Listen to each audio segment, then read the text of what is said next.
Hi guys, இப்போ கொஞ்சம் உடம்பு பரவாயில்ல, அது ஜஸ்ட் நார்மல் ஃபீவர் தான். நிறைய பேர் கமெண்ட்ஸ்ல கேட்டிருந்தீங்க லாஸ்ட் 2 எபிசோடா நான் எந்த கமெண்ட்ஸ்க்குமே சரியா ரிப்ளை தந்திருக்க மாட்டேன். நான் கொஞ்சம் ஃப்ரீ ஆனதுக்கு அப்புறம் கண்டிப்பா எல்லா கமெண்ட்ஸ்க்குமே ரிப்ளை தந்துடுறேன். சோ இன்னைக்கான எபிசோடுக்குள்ளார டைரக்டா போயிடலாம்.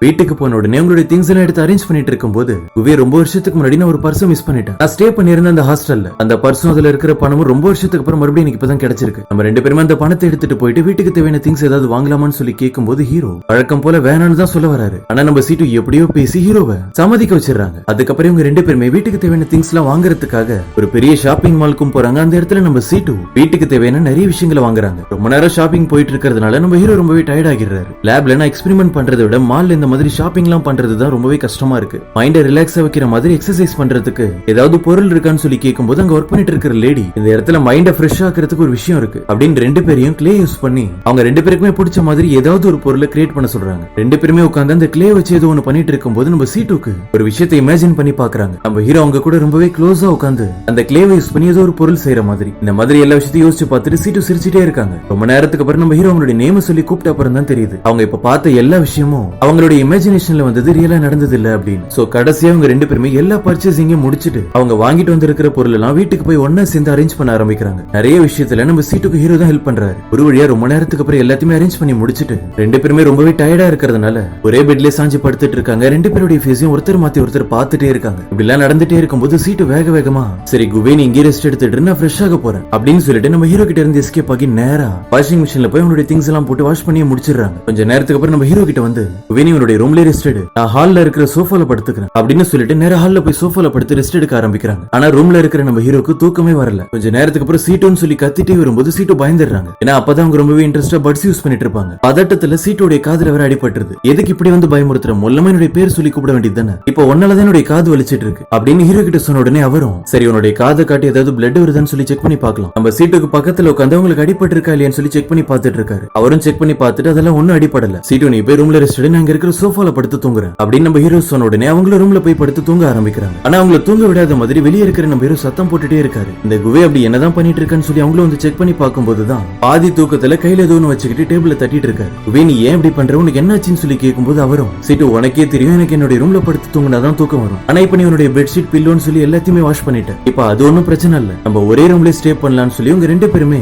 நம்ம ஹீரோட ரூம்ல ஒன்னா க்ளோஸாவே ஸ்டே பண்றாங்க. நெக்ஸ்ட் டே மார்னிங் ஆகுது. நம்ம சீட்டு ஆபீஸ்ல அவங்களுடைய ஃப்ரெண்டு கிட்ட பேசிட்டு இருக்காங்க. சீட்டு உனக்கு ஒரு விஷயம் தெரியுமா, நான் உங்ககிட்ட முன்னாடியே ஒரு காம்படிஷனை பத்தி சொல்லிருந்தேன். அந்த காம்படிஷன் இன்னும் கொஞ்சம் நல்லா நடக்க போகுது. ஆனா நம்ம 2 பேருமே ட்ரெயினியா இருக்கிறதுனால நம்ம சீனியர்ஸ் நம்ம பேர் என்டர் பண்ணவே இல்லை. அதனால இந்த காம்படிஷன்ல நம்மளால பார்ட்டிசிபேட் பண்ண முடியாதுன்னு அவங்க சொன்ன உடனே நம்ம சீட்டுக்கு ரொம்பவே கஷ்டமா இருக்கு. ஏன்னா இந்த காம்படிஷன்ல பார்ட்டிசிபேட் பண்ணணும்னு நம்ம சீட்டு ரொம்ப நாள் ஆசைப்பட்டிருப்பாங்க. கொஞ்ச நேரத்துக்கு அப்புறம் மறுபடியும் உங்களுடைய டீம்ல இருக்கிற எல்லாருமே ஒரு மீட்டிங் வைக்கிறாங்க. அந்த பாஸ் இவங்க 2 பேருமே பாராட்டிட்டு இருக்காங்க. என்னதான் இவங்க 2 பேருமே ட்ரெயினியா இருந்தாலும் அந்த ஆரஞ்சு ஜூஸ் ஆட் ஓகே ஆனதுனாலதான் நமக்கு நிறைய கிளைண்ட்ஸ் கிடைச்சிருக்காங்க. இதுக்கெல்லாம் முக்கியமான காரணம் யாருன்னா சீட்டு அவங்களுடைய ஃப்ரெண்டும் தான். அதனால அவங்க 2 பேருக்குமே இந்த ஆபீஸ்ல ஒரு பெர்மனன்ட்டான ஜாப் கிடைச்சிருச்சு அப்படின்னு அந்த பாஸ் ரொம்பவே ஹாப்பியா பேசிட்டு இருக்காங்க. சீட்டுக்கு கொஞ்சம் கூட சந்தோஷமாவே இல்ல. ஏன்னா அந்த பாஸ் அட்லீஸ்ட் அவங்க காம்படிஷன்ல பார்ட்டிசிபேட் பண்ண சொன்னாலாவது அவங்க ஹாப்பியா இருந்திருப்பாங்க. இந்த மீட்டிங் எல்லாம் முடிஞ்ச அப்புறம் அவங்களுடைய ஃப்ரெண்டு கிட்ட அப்ப நம்ம 2 பேருடைய நேமும் கடைசி வரைக்கும் அந்த காம்படிஷன்ல கிடையாது அப்படின்னு 2 பேருமே மாத்தி மாத்தி ஃபீல் பண்ணி பேசிட்டு இருக்காங்க. அங்க வீட்ல நம்ம ஹீரோ லேப்டாப்ல ஏதோ ஒரு விஷயத்தை சர்ச் பண்ணி பார்த்துட்டு இருக்கும்போது அந்த ஜூனியர் பையன் கால் பண்றான். நம்ம அட்டெண்ட் பண்ணிருக்கிற அந்த எக்ஸாம்க்கான ரிசல்ட்ஸ் நாளைக்கு தான், லேப்ல ப்ரொஃபசர் ஜியாங்கே வந்து அனௌன்ஸ் பண்ணுவார் அப்படின்னு நம்ம ஹீரோ கிட்ட கொஸ்டின் பேப்பர்ல இருக்கிற கொஸ்டின்ஸ் எல்லாம் பார்த்துட்டு இந்த கொஸ்டினுக்கு எது சரியான ஆன்சர், அந்த கொஸ்டினுக்கு எது சரியான ஆன்சர்னு லைனா கேட்டு நம்ம ஹீரோ டார்ச்சர் பண்ணிட்டு இருக்கான். நீ கேட்டுட்டே இருப்பான்னு சொல்லி நம்ம ஹீரோ அந்த போனை பக்கத்துல வச்சுட்டு அவர் இவ்வளவு நேரமா பார்த்துட்டு இருந்தா அந்த வேலையை பார்க்க ஆரம்பிச்சிடறாரு. லைன்ல இருக்கிற இந்த ஜூனியர் பையனும் போன்ல ஹலோ ஹலோன்னு கத்திட்டே இருக்கான். இப்ப அப்படியே கட் பண்ணா ஈவினிங் டைம். நம்ம ஹீரோ சீட்டை பிக்கப் பண்ணலாம்னு சொல்லி அவங்களுடைய ஆபீஸ்க்கு ரெடியாகி போயிட்டு இருக்கும்போது இன்னைக்குன்னு பார்த்து சீட்டு ரொம்பவே சீக்கிரமா வீட்டுக்கு வந்துடுறாங்க. அவங்கள பார்த்த உடனே ஹீரோ சீட்டு நீ என்ன இவ்வளவு சீக்கிரமா வந்திருக்க, உன்னை பிக்கப் பண்றதுக்காக ஆபீஸ்க்கு வரலாம் தான் நான் ரெடி ஆகிட்டு இருக்கேன், ஏன் ஒரு மாதிரி இருக்குன்னு சொல்லி ஹீரோ கேட்கிறாரு. ஆனா அதுக்கு எந்த பதிலும் சொல்லாம நம்ம சீட்டு ரொம்பவே சோகமா போய் சோஃபால உட்காந்துடுறாங்க. நம்ம ஹீரோ வந்து கேட்டு கேட்டு பாக்குறாரு. அவங்க எந்த ரெஸ்பான்ஸுமே சரியா தர்ற மாதிரியே இல்ல. இப்ப எதுக்கு நம்ம சீட்டு சோகமா இருக்காங்கன்னா அந்த காம்படிஷன்ல பார்ட்டிசிபேட் பண்ண முடியல. அந்த விஷயத்தை பத்தி திங்க் பண்ணிட்டே இருந்ததுனாலதான் அவர் எவ்வளவுதான் கேட்டு பார்த்தும் சொல்லாததுனால நம்ம ஹீரோ நம்ம சீட்டு ஏதோ ஒரு சின்ன பேக் மாதிரி கையில தூக்கிடுறாரு. அப்புறம் அவங்களை ஹக் பண்ணி சப்போர்ட் பண்ற மாதிரி பேசிட்டு இருக்காரு. சீட்டு இப்ப நீ எந்த விஷயத்தை நினைச்சு இப்படி கவலைப்பட்டு இருக்குன்னு எனக்கு தெரியல, ஆனா அதுக்கெல்லாம் ஃபீல் பண்ணாதே எல்லாமே சரியாகிடும் அப்படின்னு நம்ம ஹீரோ சீட்டுக்கு சப்போர்ட் பண்ணி பேசும்போது அவங்களுக்கு ரொம்பவே சந்தோஷமா இருக்கு. ஆனா இப்படி எல்லாம் பேசி முடிச்ச பிறகு நம்ம ஹீரோ இந்த மாதிரி யார் எந்த விஷயத்தை நினைச்சு ஃபீல் பண்ணி கவலைப்பட்டு இருந்தாலும் அவங்களை ஹக் பண்ணி சப்போர்ட் பண்ற மாதிரி பேசினா அவங்க கொஞ்சம் நார்மல் ஆகிடுவாங்க. இப்படி எல்லாம் எல்லா விஷயத்தையும் நான் ஒரு கிளாஸ்ல தான் கத்துக்கிட்டேன் அப்படின்னு ஆல்ரெடி டென்ஷன்ல இருக்கிற நம்ம சீட்டு கிட்ட உண்மையை வேற சொல்லிடுறாரு. நம்ம சீட்டு நினைச்சது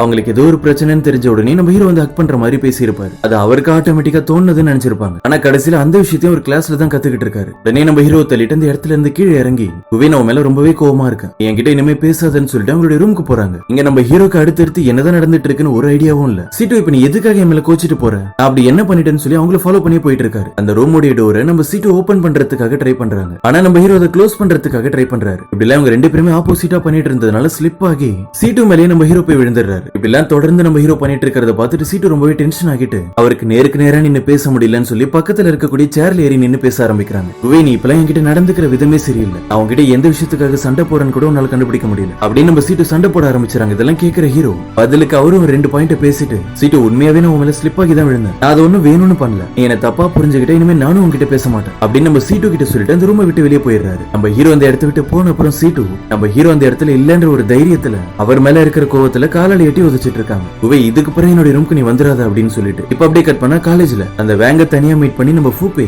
ஒரு கம்பெனி ஸ்டார்ட் பண்றதுக்காக வச்சிருக்கக்கூடிய எல்லா ஐடியாஸையும் ஒன் பை ஒன்னா சொல்ல ஆரம்பிக்கிறோம். நம்ம இந்த விஷயத்துல ஆரம்பிச்சு சரியா ரன் பண்றதுக்கு வேற ஒரு இடத்துல ஸ்டே பண்ணணும், அந்த பிசினஸ் பிக்கப் ஆகுற வரைக்கும் நம்ம கிட்ட இருக்கிற பணத்தை பார்த்து செலவு பண்ணணும் அப்படின்னு ரெண்டு பேருமே ஒருத்தருக்கு ஒருத்தர் மாத்தி மாத்தி அட்வைஸ் பண்ணிட்டு இருக்காங்க. நம்ம லோகோ டிசைனை கூட சீட்டு கிட்ட சொன்னா அவளே பண்ணி தந்துருவா அப்படின்னு வேங் பேசிட்டு இருக்கும்போது அவங்களுடைய நம்பருக்கு சீட்டு கால் பண்ணிடுறாங்க. இந்த சீட்டு ஏன் இவ்வளவு லேட் நைட்டுக்கு கால் பண்றான்னு சொல்லி அவங்க யோசிச்சுட்டே இருக்கும்போது ஃபூபேயோட நம்பருக்கு நம்ம ஹீரோ கால் பண்ணிடுறாரு. இவங்க ரெண்டு பேருமே ஆளுக்கு ஒரு டைரக்ஷன்ல போய் உட்காந்து தனித்தனியா பேச ஆரம்பிக்கிறாங்க. போன் அட்டென்ட் பண்ண உடனே வேங் கிட்ட நம்ம சீட்டு அது எப்படி அந்த குவே அப்படி பண்ணலாம், அவன் மேலதான் எல்லா தப்பும், அவன் வந்து என்கிட்ட சாரி கேட்டா மட்டும் தான் அவங்க கிட்ட பேசுவேன் அப்படின்னு போன்ல நம்ம வேங் கிட்ட சொல்லிட்டு இருக்காங்க. அப்படியே ஃபூபே கிட்ட நம்ம ஹீரோ நான் ஒண்ணுமே பண்ணல, சீட்டுவை கோவப்படுத்துற மாதிரி எந்த தப்பையும் நான் பண்ணவே இல்லை, அதனால கண்டிப்பா சீட்டு கிட்ட என்னால மன்னிப்பு கேட்கவே முடியாது அப்படின்னு நம்ம ஹீரோ ஒரு பக்கம் சொல்லிட்டு இருக்காரு. போன் அட்டென்ட் பண்ணி பேசிட்டு இருக்கிற அந்த வேங்கும் ஃபூபேவும் இவங்க ரெண்டு பேரை கம்பேர் பண்ணும்போது நம்மளே பரவாயில்ல போல இருக்கு அப்படின்னு அவங்க ரெண்டு பேர்கிட்டயுமே பேசி முடிச்சிட்டு போனை கட் பண்ணிடுறாங்க. இந்த சீட்டுவை பழைய மாதிரி பேச வைக்கிறதுக்காக நம்ம ஹீரோவே ஒரு பிளான் பண்றாரு. நேரா போய் நம்ம சீட்டு தங்கி இருக்கிற அந்த ரூமுடைய டோரை தட்டி சீட்டு எதுக்கு என்னுடைய ரூம் டோரை வந்து தட்டிட்டு போற, என்ன விஷயம் சொல்லி கேட்கும்போது சீட்டுவும் பயந்து போய்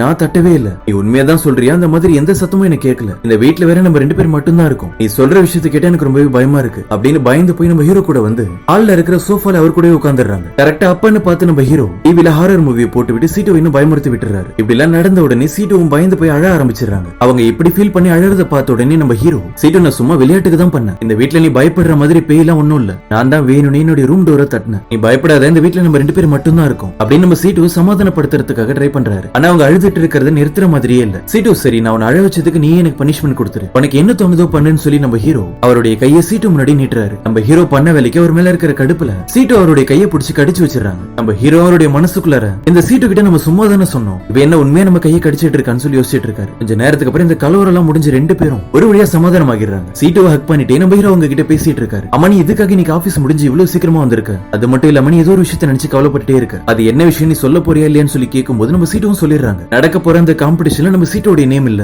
அவங்க ட்ரெயினியா இருக்கிறதுனால ஆபீஸ்ல இருக்கிற எல்லா சீனியர்ஸும் நம்ம சீட்டு கிட்ட டேலண்ட் இருக்குன்னு தெரிஞ்சும் கூட அவங்க நேம் ஆட் பண்ணாம அப்படியே விட்டுருக்காங்க. இந்த எல்லா விஷயத்தையும் நம்ம சீட்டு சொல்லி முடிச்ச அப்புறம் நம்ம ஹீரோ நீ இதுக்கு இவ்வளவு ஃபீல் பண்ணிட்டு இருந்த, சரி நடக்க போற அந்த காம்படிஷனோட நேமும் அதே மாதிரி அதோட டீடைல்ஸும் என்கிட்ட கொடு, என்னால ஈஸியா உன்னோட ஆபீஸ் சர்வரை ஹேக் பண்ணி அவங்க வேணும்னே மிஸ் பண்ண உன்னோட நேம் என்னால ஆட் பண்ண முடியும் அப்படின்னு நம்ம ஹீரோ சீட்டு கிட்ட சொல்றாரு. அவங்களும் இதெல்லாம் கேட்ட அப்புறம் உன்னால அப்படி எல்லாம் பண்ண முடியுமா என்ன, நீ நினைக்கிற மாதிரி இது ஒன்னும் சிம்பிளான வேலை இல்ல அப்படின்னு சொல்றாங்க. ஆனா நம்ம ஹீரோ சீட்டு கண்டிப்பா என்னால பண்ண முடியும், உனக்கு வேணும்னு சொல்லு கண்டிப்பா பண்றேன் அப்படின்னு சீட்டோ சப்போர்ட் பண்ற மாதிரி பேசிட்டு இருக்காரு. அவங்களும் இந்த விஷயத்தெல்லாம் கேட்டு ஹாப்பி ஆகிட்டு ஹீரோ ஹேக் பண்ணிட்டு இருக்காங்க. இப்ப அப்படியே கட் பண்ணா நெக்ஸ்ட் டே மார்னிங் பிரேக்ஃபாஸ்ட்க்கு நூடுல்ஸ் ரெடி பண்ணலாம்னு சொல்லி நம்ம சீட்டு கிச்சனுக்கு போய் நம்ம சீட்டு அந்த பாக்கெட் எல்லா இடத்துலயுமே தேடி பாக்குறாங்க. எவ்வளவுதான் சர்ச் பண்ணி பார்த்தாலும் அந்த பாக்கெட் எங்க இருக்குன்னு நம்ம சீட்டுவால கண்டுபிடிக்கவே முடியல. இந்த எல்லா விஷயத்தையும் நம்ம ஹீரோ நோட் பண்ணிட்டு சீட்டோ நீ தேடிட்டு இருக்கிற இந்த பாக்கெட் செல்ஃப்க்கு மேல இருக்கு, அந்த டோர் ஓபன் பண்ணி பாருன்னு சொல்றாரு. அவங்க பார்த்த உடனே அவங்க தேடிட்டு இருந்த அந்த பாக்கெட் அந்த செல்ஃப்ல தான் இருக்கு.